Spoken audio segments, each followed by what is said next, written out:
जय हिंद दोस्तों।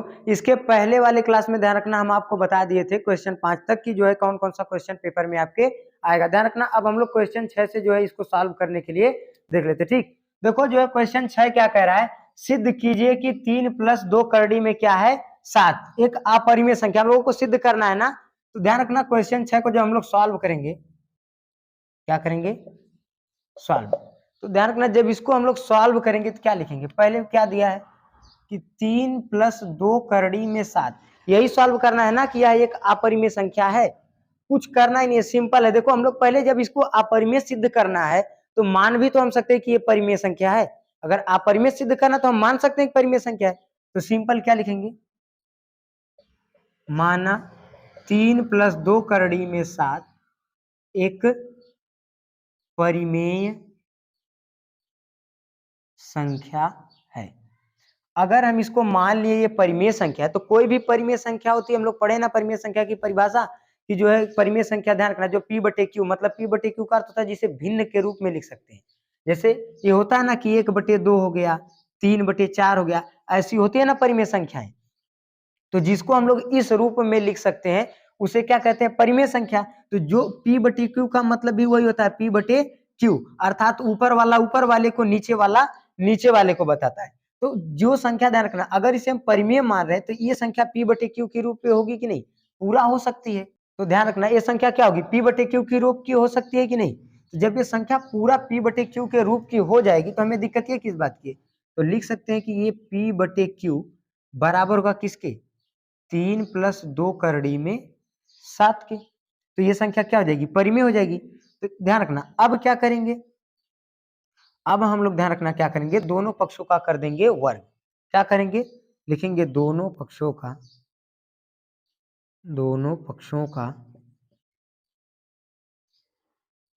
वर्ग करने पर, जब दोनों पक्षों का ध्यान रखना हम लोग वर्ग करेंगे तो क्या हो जाएगा, p/q पूरे का स्क्वायर बराबर हो जाएगा 3 + 2 करड़ी में 2 पूरे का स्क्वायर। ठीक, अब जब अगर दोनों संख्याएं बराबर है तो स्क्वायर से स्क्वायर यहीं पे क्या हो जाएगा, कट जाएगा। अब क्या बचेगा, p/q बराबर बचेगा 3 + 2 करड़ी में 2, यही चीज बचेगा। क्या बचेगा, p/q बराबर 3 + 2 करड़ी में 2, यही क्वेश्चन बचेगा। अब ध्यान रखना क्या होगा, q इधर भाग है तो इधर जाके क्या हो जाएगा, गुणा हो जाएगा पूरे में कि नहीं। q ध्यान रखना इधर क्या है, p/q, q इधर भाग है, इधर जाके क्या हो जाएगा गुणा। तो हम लोग लिख सकते हैं कि q कोष्टक में क्या लिख सकते हैं, 3 + 2 करड़ी में 2। अब ये चीज पूरा इधर गुणा है तो इधर आके भी तो भाग हो सकता है कि नहीं। तो इधर हो जाएगा p/ क्या हो जाएगा, 3 + 2 करड़ी में 2 बराबर क्या हो जाएगा, q की। ठीक, तो ध्यान रखना हम लोग क्या कर सकते हैं, अगर इससे भाग देंगे तो ये कटेगा और इस वाले से काटेंगे तो ये भी कटेगा। तो हम लोग ये तो लिख सकते हैं ना कि p से 3 + 2 करड़ी में 2 विभाजित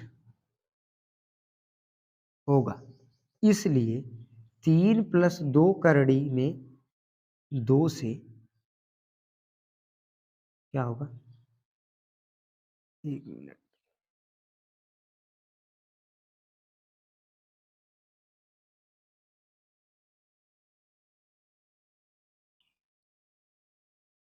ठीक है। तो इसलिए 3 + 2 करड़ी में 7 से क्या होगा, p भी विभाजित होगा, परंतु यह हमारी परिकल्पनाओं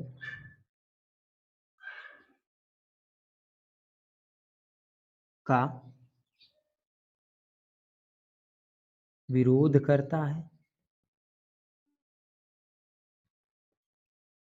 इसलिए क्या हो जाएगा, 3 + 2 करड़ी में 7 एक अपरिमेय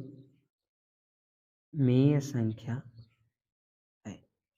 ठीक है, ध्यान रखना हमें क्या सिद्ध करना था, हम लोगों को यही ना सिद्ध करना था कि 3 + 2 करड़ी में 7 एक अपरिमेय संख्या है। देखो कैसे सिद्ध करेंगे, 3 प्लस मान लेते हैं ये कह रहा है कि हमको सिद्ध करना है अपरिमेय संख्या, तो हम लोग मान लेते हैं कि 3 + 2 करड़ी में 7 एक क्या है, परिमेय संख्या।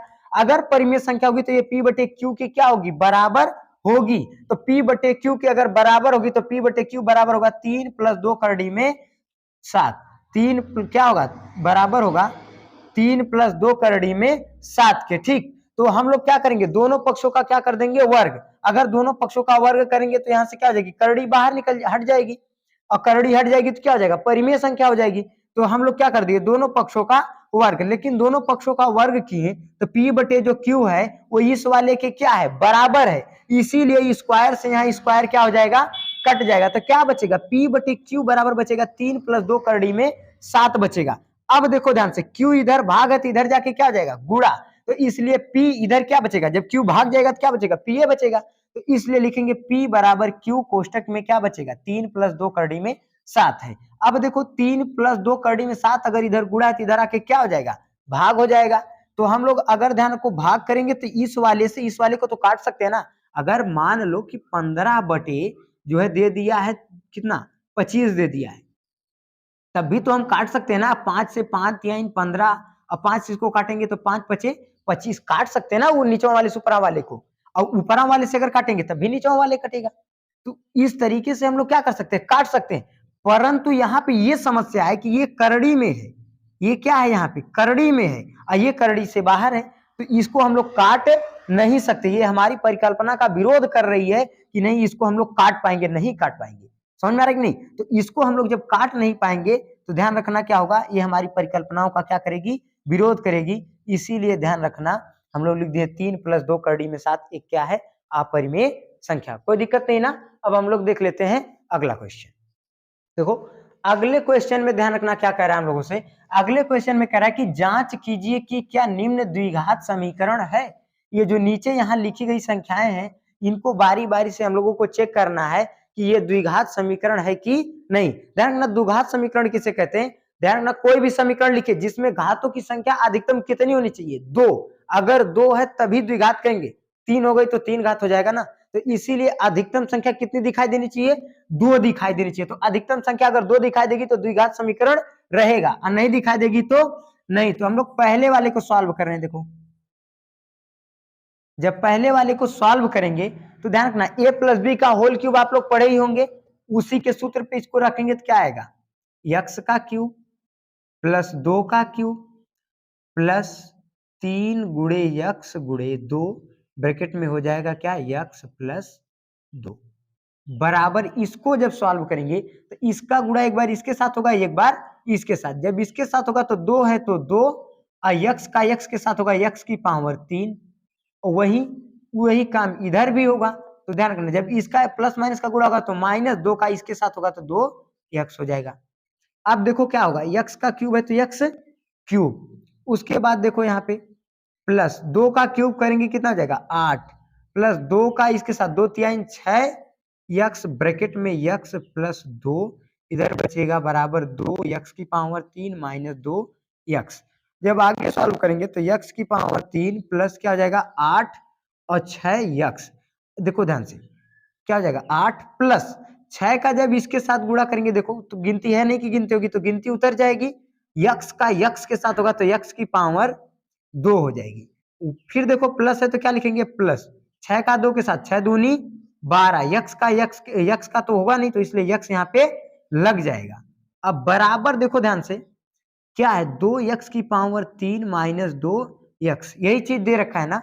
अब देखो 2x इधर प्लस है, इधर आके क्या हो जाएगा माइनस हो जाएगा, तो x की पावर 3 - 2x -2x की पावर 3 अब प्लस 8 प्लस 6x की पावर 2 अब प्लस 12x बराबर बचा -2x। अब देखो ध्यान से 2x में से ई वाला क्या हो जाएगा, घट जाएगा, ई वाला क्या हो जाएगा घट जाएगा। तो 2x में से 1x की पावर 3 घटेगी तो कितना बचेगा, -x की पावर 3, क्योंकि बड़े के सामने माइनस तो क्या लगाएंगे -2x की पावर 3 में से 1x की पावर 3 घट जाएगा, क्या बचेगा 1x की पावर 3। फिर देखो प्लस 8 था तो 8, अब प्लस 6x स्क्वायर है तो 6x स्क्वायर। अब देखो 2x इधर माइनस है, इधर आके क्या हो जाएगा प्लस, तो 12x प्लस क्या हो जाएगा 2x, बराबर कुछ नहीं बचा तो 0। तो सिंपल लिखेंगे माइनस एक्स की पावर 3 प्लस 8 प्लस 6x की पावर 2 प्लस 12x में 2x जुड़ जाएगा, कितना हो जाएगा 14x, बराबर कुछ नहीं बचा तो 0। इसके बाद ध्यान रखना, अब हम लोग क्या करेंगे, अब कुछ करना ही नहीं है, सिंपल सजाती क्रम में लिख देंगे। तो माइनस एक्स की power 3 plus 6x square plus 14x अब प्लस 8 बराबर 0। बताओ क्या ये द्विघात समीकरण है? नहीं होगा। क्यों? क्योंकि घातों की अधिकतम संख्या हमें 2 चाहिए और यहाँ पे घातों की संख्या अधिकतम 2 नहीं है, तो लिखेंगे यह द्विघात समीकरण नहीं है, यह द्विघात समीकरण नहीं है। ठीक इसी तरीके से ध्यान रखना, हम लोग एक एक क्वेश्चन को सॉल्व कर देंगे। अगर घातों की संख्या अधिकतम 2 आ गई तो कहेंगे द्विघात समीकरण है, अगर घातों की संख्या अधिकतम 2 नहीं आई तो ये द्विघात समीकरण नहीं है। कोई दिक्कत नहीं है ना? ठीक है, अब हम लोग देख लेते हैं आगे के क्वेश्चन को। इन क्वेश्चन को सॉल्व कर लीजिएगा अच्छे से, इसी तरीके से सॉल्व हो जाएगी। देखो इस क्वेश्चन में क्या कह रहा है, कह रहा है कि वह एपी ज्ञात कीजिए जिसका तीसरा पद 16 है और सातवां पद पांचवें पद से 12 अधिक है। हम लोगों को वह एपी ज्ञात करना है ना। पहले तो क्या लिखेंगे, दिया है, क्या दिया है बताओ, सिंपल सा दिया है, क्या दिया है भाई, तीसरा पद, तीसरा पद, तीसरे पद को क्या लिखते हैं a प्लस 2d बराबर कितना दे रखा है 16, ये चीज दे रखा है। तथा और क्या दे रखा है, कह रहा है कि सातवां पद पांचवें पद से कितना अधिक है, 12 अधिक है, 12 अधिक है, यही है ना, क्या है 12 अधिक है। ठीक, अब ज्ञात क्या करना हम लोगों को, ज्ञात करना है, क्या ज्ञात करना भाई, तो ज्ञात करने के लिए कह रहा है कि एपी ज्ञात करना, क्या ज्ञात करना है एपी। ठीक, एपी को ज्ञात करना है, क्या देंगे हम लोग प्रमाण। तो सबसे पहले ध्यान रखना, तीसरा पद 16 दे रखा है ना, तीसरा पद कितना है 16 है ना, तो हम लोग तीसरे पद को क्या लिख सकते हैं a प्लस 2d बराबर 16। ये तो तीसरा मिल गया, कौन सा पद मिल गया हम लोगों को, तीसरा, इसको समीकरण मान लेते हैं 1। अब प्रश्नानुसार क्या कह रहा है, प्रश्नानुसार यानी प्रश्न के अनुसार, प्रश्न के अनुसार क्या कह रहा है कि जो सातवां पद है पांचवें पद से 12 अधिक है ना, सातवां पद क्या है पांचवें पद से 12 अधिक है, तो पांचवां पद घटा दे रहे हैं हम लोग। सिंपल है, देखो कैसे लिखेंगे, सातवां पद पांचवें पद से क्या है 12 अधिक है, यानी कि सातवें पद को हम लोग क्या लिख सकते हैं, तो लिखेंगे सातवें पद को a प्लस 6d, माइनस कर देते हैं किसको, a प्लस 6d को माइनस कर देते हैं a प्लस 4d से, घटा देंगे तो पता चल जाएगा किसके बराबर हो जाएगा 12 के, क्योंकि सातवां पद पांचवें पद से 12 अधिक है, तो सातवें पद में से पांचवा पद घटा देंगे तो इसी के ना बराबर आ जाएगा। अब देखो लिखेंगे तो क्या हो जाएगा a प्लस 6d बराबर है a plus 4d, A minus 4d बराबर 12 की। देखो ए भी प्लस ए प्लस ए माइनस खत्म हो जाएगी कहानी, 6d प्लस है तो 4d क्या हो जाएगा, देखो ब्रैकेट टूटेगा, तो ब्रैकेट टूटेगा तो प्लस माइनस क्या आ जाएगा माइनस, तो 6d प्लस है 4d माइनस है, तो घट जाएगा, क्या बचेगा 2d बराबर 12, तो d बराबर 12 बटे 2 एक कम 2 2 छक 12, तो d बराबर 12, क्या निकल गया d का मान निकल गया। जब d का मान हमें निकल गया तो हम लोग क्या करेंगे a का मान निकाल लेंगे। ठीक है, किसी भी एक समीकरण में रख करके a का मान निकालेंगे, तो लिख देंगे समीकरण 1 में d का मान समीकरण 1 में रखने पर, समीकरण 1 क्या है भाई, a प्लस 2d बराबर 16, तो ए प्लस 2 गुणे डी का मान है 6 बराबर 16। तो ए प्लस 6 दूनी 12 बराबर 16। तो ए बराबर 16 माइनस 12, तो ए बराबर आ जाएगा निकल के 4। देखो हमको ए का भी मान पता चल गया, डी का भी मान पता चल गया। अब हम लोगों को क्या ज्ञात करना है, एपी। तो एपी ध्यान रखना क्या होती है, एपी होता है a comma a plus d comma a plus 2d comma a plus 3d dot dot dot. ऐसे ना होती है एपी। तो ए का मान कितना है 4, लिख देंगे 4 कामा ए प्लस, ध्यान रखना क्या है, ए प्लस डी। ए का मान है 4 प्लस डी का मान है 6। क्या निकल के आएगा, डी का मान कितना है 6। तो क्या लिख देंगे 6 कामा ए का मान है 4 प्लस 2 गुणे डी का मान है 6 कामा ए का मान है 4 और प्लस 3 गुणे डी का मान है 6 डॉट डॉट डॉट। तो ये 4 है प्लस 6 4 क्या जाएगा 10 कामा, देखो 6 दूनी 12 और 12 में 4 जुड़ जाएगा तो कितना जाएगा 16 कामा क्या क्या देखो 6 त्रिक 18, 18 में 4 जुड़ जाएगा हो जाएगा 22 डॉट डॉट डॉट। ठीक है, तो इस तरीके से ध्यान रखना हम लोग क्या करेंगे, एपी को ज्ञात कर लेंगे। कोई दिक्कत नहीं है ना, दिक्कत नहीं है ना, क्वेश्चन समझ में आ गया। अब देख लेते हैं आगे वाला क्वेश्चन। देखिए अगला क्वेश्चन क्या कह रहा है, कह रहा है कि एक द्विघात समीकरण बहुपद ज्ञात कीजिए जिसके शून्यकों के योग तथा गुणनफल क्रमशः दी गई संख्याएं हैं।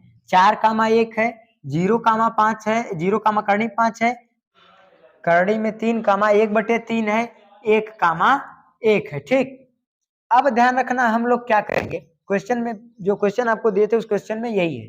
ठीक, तो अब ध्यान रखना हम लोग क्या करेंगे, कैसे ज्ञात करेंगे, तो ज्ञात करने ध्यान रखना, सबसे पहले ध्यान रखना क्या करेंगे, एक सूत्र होता है उस सूत्र को हम लोग लिख लेते हैं। ठीक है, तो सूत्र क्या होता है, सूत्र होता है यक्स स्क्वायर माइनस ब्रैकेट में alpha plus beta into x अब प्लस अल्फा इंटू बीटा। ये क्या होता है, सूत्र होता है। इसी सूत्र पे हम लोग सवाल को रखेंगे, सवाल तुरंत लग जाएगा। अब देखो अल्फा प्लस बीटा क्या होता है, अल्फा इंटू बीटा क्या होता है, इसमें कौन होगा, तो जो पहिलका होता है, पहिलके पे 4 लिखा है कि नहीं, तो 4 को कहेंगे अल्फा प्लस बीटा बराबर कितना है 4। दूसरका वाला अल्फा इंटू बीटा होता है, तो इसके बराबर कितना हो गया है 1। अब सूत्र के अनुसार रख देते हैं, यक्स स्क्वायर है, यक्स स्क्वायर रख देंगे, माइनस है माइनस, ब्रैकेट में अल्फा प्लस बीटा बराबर कितना है 4, तो 4, और उसके बाद यक्स है तो यक्स, प्लस है तो प्लस, अल्फा इंटू बीटा का मान 1 है, इसकी जगह क्या रख देंगे 1, यक्स स्क्वायर माइनस रहे तो माइनस लग जाएगा, 4 का यक्स में होगा तो 4 यक्स प्लस 1। इस तरीके से ध्यान रखना हम लोग क्या करेंगे, द्विघात बहुपद ज्ञात कर लेंगे। कोई दिक्कत नहीं है ना, बहुत आसानी से इस तरीके से आप द्विघात बहुपद को ज्ञात कर सकते हैं, इसी सूत्र पे रख के ज्ञात कर लीजिएगा। ठीक है, कोई दिक्कत नहीं है ना, इसी तरीके से जेठ आपको ज्ञात करना रहेगा, ज्ञात कर लेंगे। आगे का क्वेश्चन देखते हैं हम लोग। देखिए अगला क्वेश्चन क्या कर रहा है, 2x प्लस 3y बराबर 11 और 2x माइनस 4y बराबर माइनस 24 को हल कीजिए और यम का वह मान ज्ञात कीजिए जिसके लिए y बराबर यम एक्स प्लस 3 हो। हम लोगों को यही क्या करना है, सॉल्व करना है ना, तो पहले लिखेंगे दिया है, क्या दिया है भाई देख लेते हैं हम लोग। तो दे रखा है हम लोगों को, देखो ध्यान रखना, पहला समीकरण दे रखा है 2x प्लस 3y बराबर 11 है, क्या है 11 है, ये समीकरण एक दे रखा है हम लोगों को। और भी क्या दे रखा है, तो 2x माइनस 4y बराबर माइनस 24, ये समीकरण 2, ये भी क्या कर रखा है हम लोगों को दे रखा है। तथा साथ में क्या दे रखा है, तथा y बराबर है किसकी, यम एक्स प्लस 3 की, ये भी चीज हम लोगों को क्या की है, दे रखा है। अब लिख लेते हैं ज्ञात करना है, क्या करना है, ज्ञात करना है। भाई क्या ज्ञात करना है देख लिया जाए, तो देखो ध्यान से क्या ज्ञात करना है, हम लोगों को ज्ञात करना है यम का